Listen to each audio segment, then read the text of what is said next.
శ్రీ జగద్గురు ఆదిశంకరాచార్య విరచిత శివానందలహరి 40వ శ్లోకము.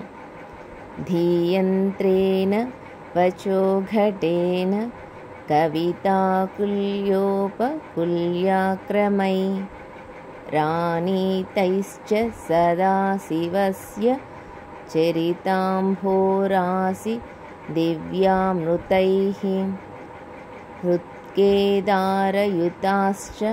భక్తికలమా సాఫల్య మాతన్వతే దుర్భిక్షాన్మమ సేవకస్య భగవన్ విశ్వేశ భీతిః కుతః.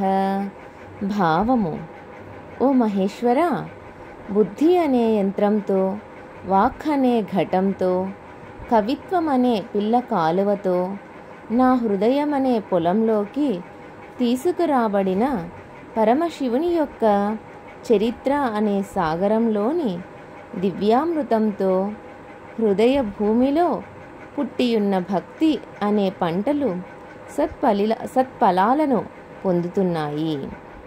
నీ సేవకుడినైన నాకు దుర్భిక్షం వస్తుందన్న భయం ఎక్కడిది? ఓం నమః శివాయ.